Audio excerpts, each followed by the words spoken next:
బయటికి కనిపిస్తున్న దెబ్బలు మానిపోతాయి, కానీ వాడి మనసుకు తగిలిన దెబ్బల నుంచి కోలుకోగలడా? ఇక్కడ నువ్వు చెప్పినట్టు నీకు నచ్చినట్టు పనిచేయడానికి నేను లేను.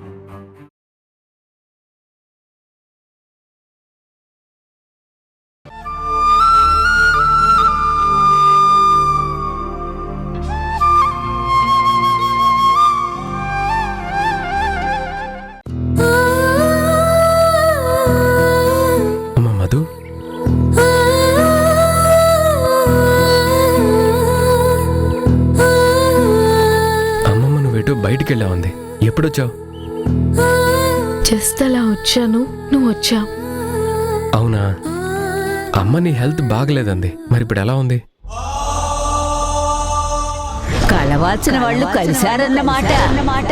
విడిపోయిన బంధాల్ని కలుపుతాడు. ఎవరి గురించి మాట్లాడుతున్నారు? మేఘన ద్వారా ఇప్పుడు నాకు తెలిసిన నిజం అన్నయ్యకి కూడా తెలుసా? వీళ్ళు నా గురించి, నా మీద ప్రేమతో ఆరాటపడితే నేను తప్పుగా ఆలోచించి అపార్థం చేసుకున్నానా?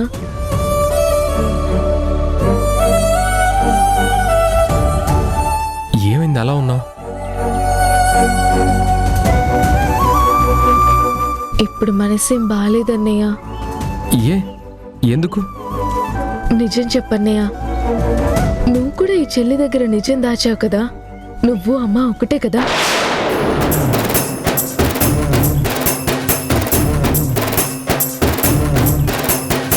ఇది అసలు దేని గురించి అడుగుతుంది? దీనికి ఇది నా సొంత చెల్లెలు కాదని తెలిసిందా?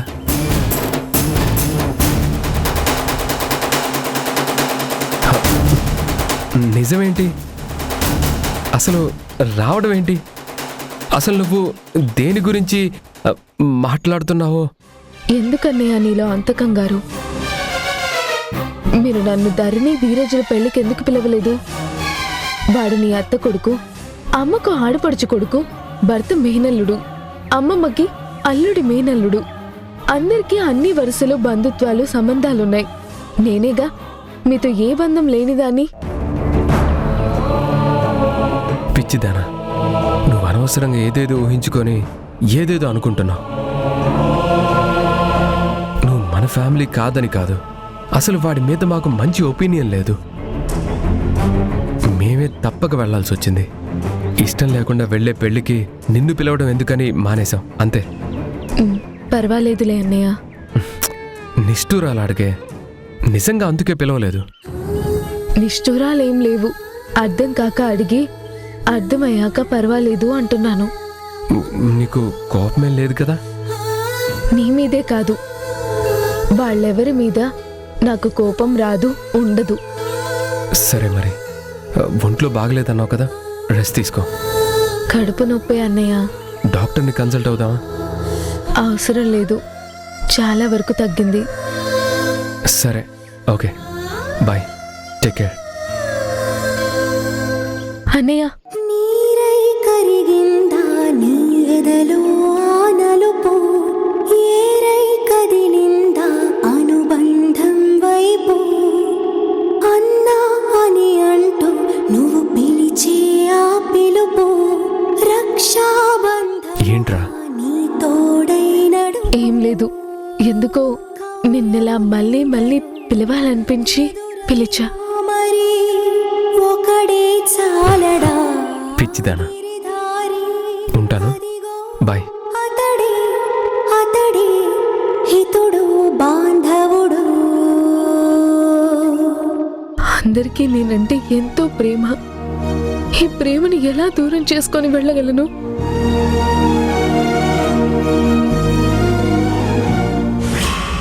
Win mummy, 100% win. విన్నా? ఎందులో? ట్రావెల్లో. ఆ ధరణిని నీ వల్లో వేసుకోరా, దాన్ని పెళ్లి చేసుకుంటే మనం కోటీశ్వరులం అయిపోతాం, నీ లైఫ్ సెట్ అయిపోతుందన్నావు. ఆ విషయం నాకు వదిలే, నేను చూసుకుంటాను మమ్మీ అన్నాను. అన్న మాట ప్రకారం ధరణిని నా గ్రిప్పులోకి తెచ్చుకున్నాను. బ్యాడ్ లక్ వల్ల మ్యారేజ్ పోస్ట్పోన్ అయింది, కానీ లేకపోతే ఈ పాటికి ఫస్ట్ నైట్ ఫాలో నైట్స్ కూడా అయిపోయేది. నా విషయంలో నేను 100% విన్ అంటున్నాను. అమ్మాయికురాల్రా, నీ శక్తి యుక్తులకు నీ మాయ మాటలకు వల్లో ఎందుకు పడదు? పైగా అమ్మాయిల్ని ట్రాప్ చేయడంలో నువ్వు ఎక్స్పర్ట్ యా మామ్. ఆ ఎక్స్పీరియన్సే ఈ ప్రాజెక్ట్ ఈజీ చేసింది. ఇప్పుడే ధరణి నన్ను మ్యాగ్నెట్కి అంటుకుపోయినట్టు అంటుకుపోతుంది మమ్మీ. అతుక్కుపోయింది కదా అని అలుసుగా చేసి చూడకు. హద్దులు మీరు ప్రవర్తించకు. అమ్మాయిలు ఎప్పుడు ఎలా రియాక్ట్ అవుతారో తెలీదు. పైగా ఈ కాలం పిల్లలాగా ఫాస్ట్ కాదు, ఫాస్ట్ కల్చర్కి అలవాటు పడలేదు. లోకం పోకడ తెలియదు. పూర్తి సంప్రదాయం ప్రకారం పెరిగింది. కాస్త స్మూత్గా గౌరవం ఇస్తూ తిరుగు. ఎందుకు చెప్తున్నానో నీకు అర్థమైందా? అర్థమైంది మమ్మీ. ఏం అర్థమైందిరా? నాది కాస్త ఫాస్ట్ అండ్ అడ్వెంచర్ క్యారెక్టర్ కదా. కమిట్మెంట్లు అంటూ నా లిమిట్స్ దాటద్దు అంటున్నావు, అంతే కదా? ఎస్. మళ్ళీ ముహూర్తం ఫిక్స్ అయ్యి నీ పెళ్లి జరిగేదాకా జస్ట్ ఫ్రెండ్లా మూవ్ అవు. దేవుడొచ్చి మనం బ్యాడ్ అని చెప్పినా నమ్మను అనేలా నమ్మించు. 3 ముళ్ళు పడిందాకా ఒళ్ళు దగ్గర పెట్టుకో. క్లబ్బులు పబ్బులు ఫిగర్సు అంటూ జులాయి తిరుగుళ్ళు తిరగకు. నువ్వు బయటపడద్దు చెప్తున్నా. ఎప్పుడు నోరు జారద్దు. Be careful. Okay mummy. Good night. 1 minute రా. ఏంటి మమ్మీ? ఆర్గాన్ సప్లై ఎలా జరుగుతుంది? ఆ కన్నింగ్ స్మగ్లింగ్ డాక్టర్ వస్తున్నాడా? రేపో మాపో కుదిరినప్పుడు మనం హాస్పిటల్కి వెళ్ళాలి. ఆ డాక్టర్ని కలిసి రేటు రివైజ్ చేసుకోవాలి. అలాగే mummy. Good night. Good night.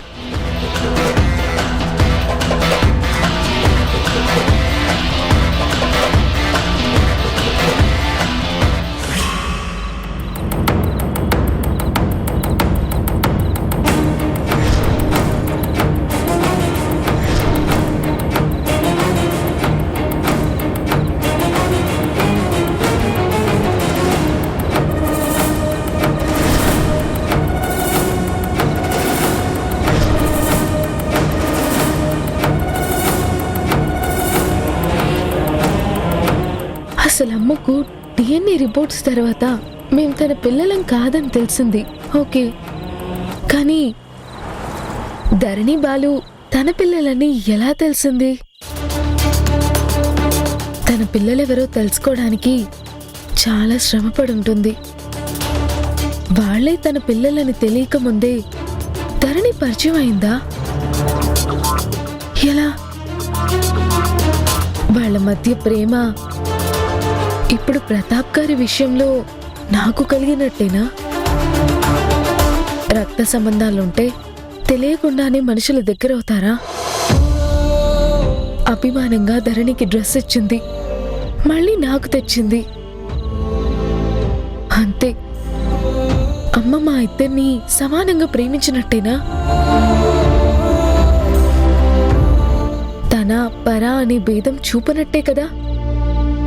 అది చాలు తన మంచితనానికి సాక్ష్యం.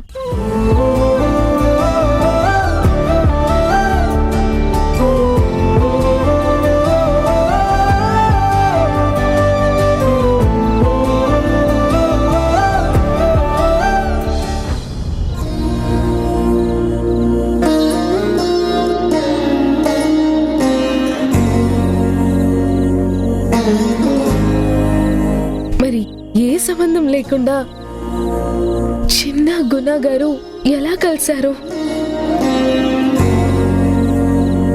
నన్ను చిన్నాని కూడా వారు చాలా ప్రేమగా చూశారు. అమ్మ పిల్లల మన నెగిటివ్ వచ్చినా బాగాని ప్రేమగా చూశారు. ఆ శక్తి మొదటి నుంచి ద్వేషించేది మమ్మల్ని, అంత ఏడిపించింది. ఇంకా అమ్మ జీవితంతో ఎలా ఆడుకుందో. అందుకే ఇప్పుడు ధరణి విషయంలో అమ్మ భయం కరెక్ట్. అందుకే భయపడుతుంది. ఆ ధీరజ్తో పెళ్ళ ఆపాలని తాపత్రయపడుతుంది.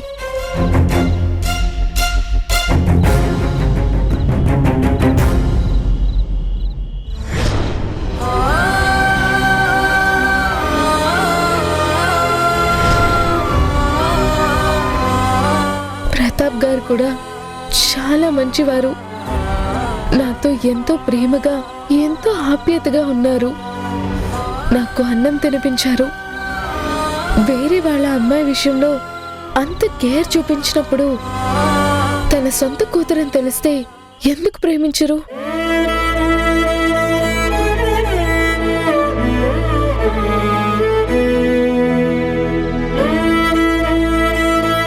చిన్న డౌట్ వచ్చిన ధరణి ప్లేస్ లో నేనున్నా అమ్మేలాగే చూసేది కదరా. ఏమంటావ్? నువ్వు అమ్మ కూర్చివి కదా, అమ్మ విషయంలో నువ్వే కరెక్ట్. నా బాగోగుల గురించి ఆలోచించేది కదా. అమ్మెప్పుడు అమ్మే. అమ్మ నా కోసం ఎంతో చేసింది. తన రక్తం కాదని తెలిసినా కూడా నేను దూరం అయితే భరించలేదు అంది. చాలా గొప్ప మనసు. ఆమెకి నేను ధరణి విషయంలో ఎలాగైనా డైరెక్ట్ గా కాకపోయినా ఇండైరెక్ట్ గా అయినా హెల్ప్ చేయాలి. ఎస్, చేయాలి.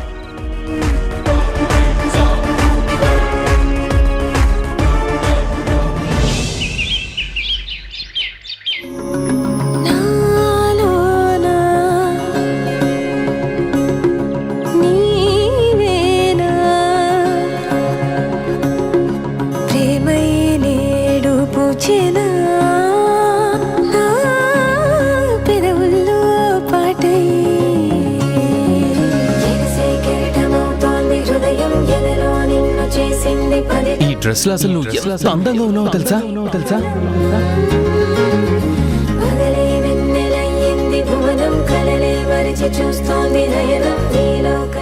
సూపర్. అసలు నువ్వు ఏంజెల్లా ఉన్నావు.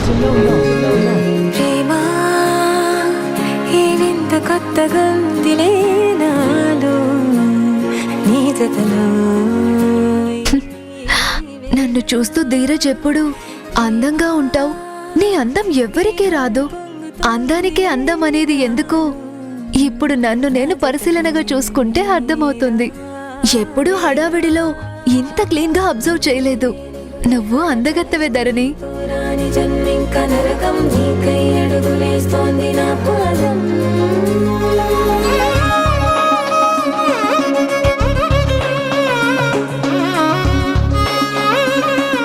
నీకోసమే ధీరజ్, అందుకే నీకు ఇష్టమైనవన్నీ చేశా.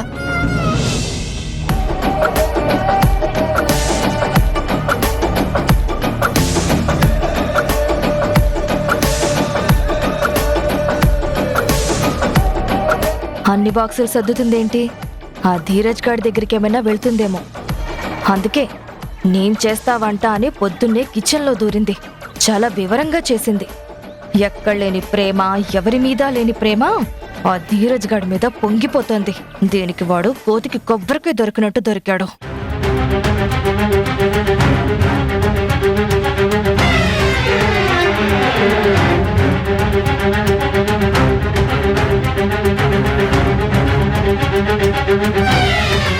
ఏంటమ్మా ధరణి, రోజు కాలేజీకి ఒక బాక్స్ కూడా పెట్టనివ్వవు. అలాంటిది ఈ 3 గిన్నెల గిన్నె ఎవరికి? ఈ బాక్సులన్నీ నా కోసం కాదమ్మా. మరి ఎవరి కోసం? నీ ఫ్రెండ్స్ కోసమా? కాదమ్మా. మరి ధీరజ్ వాళ్ళ హాస్పిటల్ నేను కాలేజ్కి వెళ్ళే దారిలోనే.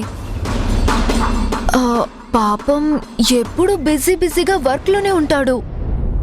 వేళకి సరిగ్గా తినడట. ఇంకా క్యాంటీన్లో బాగోదంట. అందుకే ఇవాళ నేను ధీరజ్కి లంచ్ ఇద్దామని. నువ్వివ్వడం ఎందుకమ్మా? వాళ్ళ అమ్మగారు పంపరా? పైగా క్యాంటీన్లో రుచిగా ఉండదని ఆమెకు కూడా తెలుసు కదా. పంపుతున్నారనుకో, కానీ ఇవాళ ఆంటీ బిజీ అంట, బయటికెళ్తున్నారని చెప్పాడు. నువ్వు వాడి ప్రేమలో మునిగిపోయి అబద్ధాలు కూడా బాగానే చెప్తున్నావే. నేనిప్పుడు వద్దు అంటే దీనికి శత్రువునవుతా.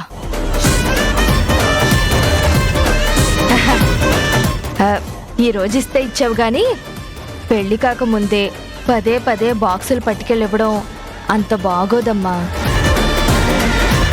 ఎవరన్నా చూస్తే బిడ్డతో భోజనాలు పంపి ప్రతాప్ కూతురికి వరుడు పట్టాడు అంటారు. తప్పుగా అనుకోకు, లోకమమ్మా. ఎవరి నోరు మూయించగలం? రోజు నేనేం పట్టుకెళ్ళనుగా అమ్మా, ఈ ఒక్కరోజే అమ్మా, ప్లీజ్. ఆహా, నేనేం వదలడం లేదు.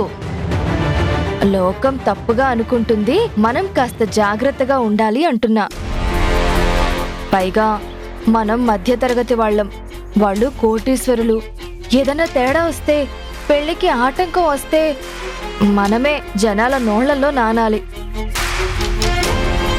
మీ నాన్నకే అవమానం.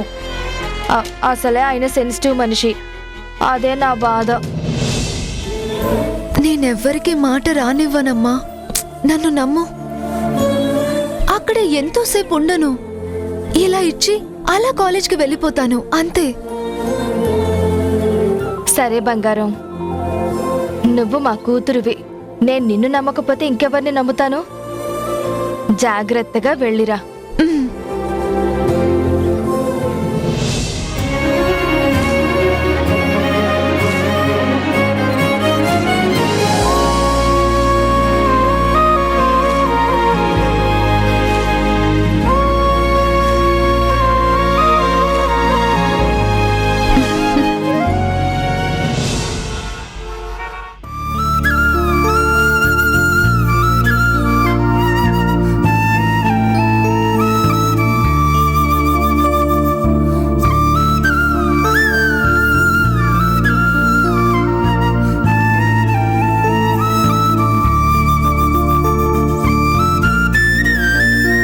మేఘన గారు,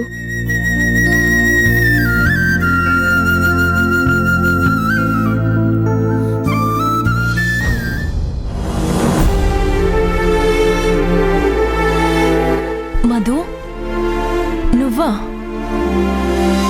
పర్వాలేదు, నేనే కూర్చుంటాను. ఇప్పుడు ఎలా ఉంది? డాక్టర్స్ ఏమన్నారు? పర్వాలేదు, అవుట్ ఆఫ్ డేంజర్. నాకు సాయం చేసి వివరాలు చెప్పాలని వచ్చిన మీకు ఇలా కావడం బాధగా ఉంది. టైం బ్యాడ్, దానికి నువ్వేం చేస్తావు? ఫీల్ అవ్వాల్సిన అవసరం లేదు. ఐఎమ్ సేఫ్ కదా. ఇది గుణాగారి హాస్పిటల్. ట్రీట్మెంట్ చాలా బాగుంటుంది. చాలా మంచి ఎక్స్పీరియన్స్ ఉన్న డాక్టర్స్. ఎలాంటి క్రిటికల్ కండిషన్లో అడ్మిట్ అయినా ట్రీట్ చేస్తారు. కరెక్టే, అదే నన్ను బతికించింది. అవును, మీ నాన్నగారిని కలిసావా? మాట్లాడావా?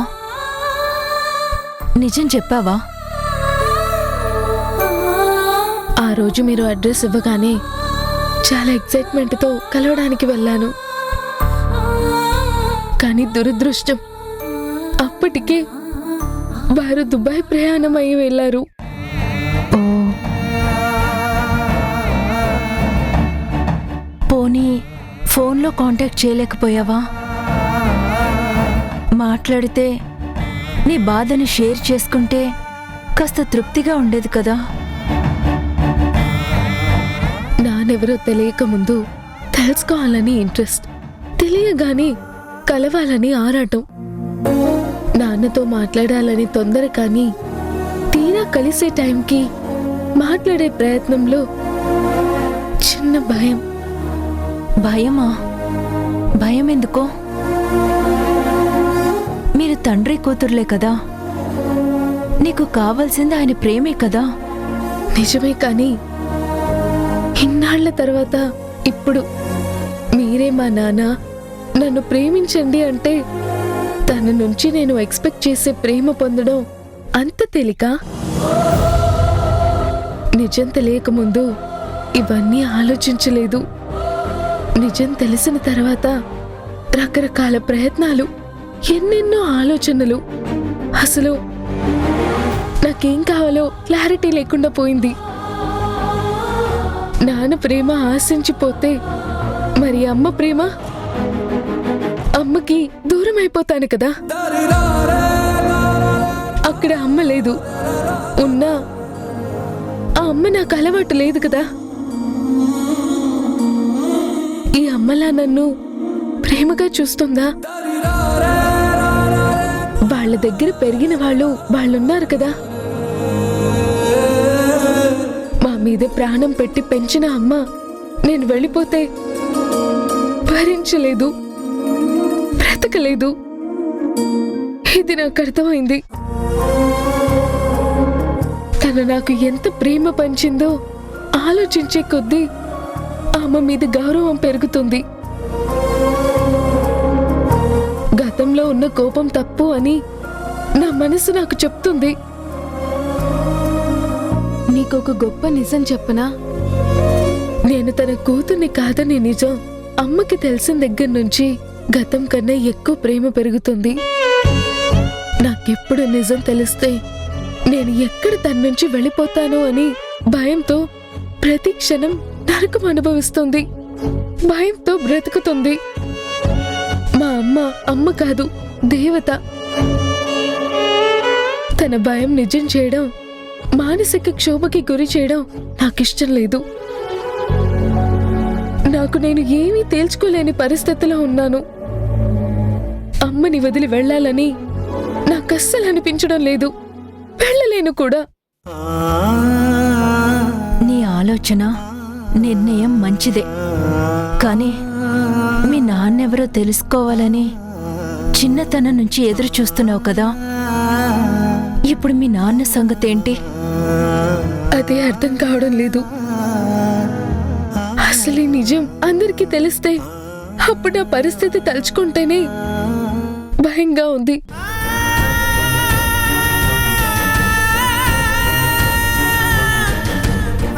సరే, ఒక పని చేస్తావా?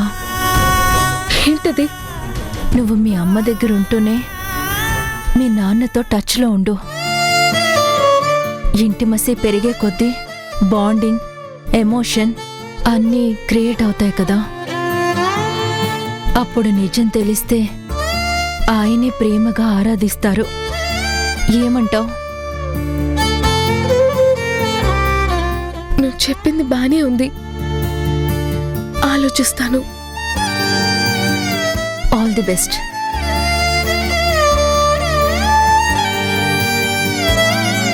ఉంటాను, జాగ్రత్త. ఏమైనా ఎమర్జెన్సీ ఉంటే కాల్ చేయి.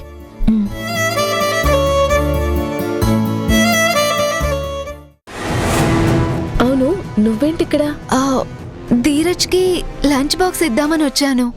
అదే నా వుడ్ బి హాస్పిటల్ మేనేజర్ క్షణం తీరిక లేకుండా కష్టపడుతుంటాడు. ఈ హాస్పిటల్ డెవలప్ అవ్వడానికి తన శ్రమే మెయిన్.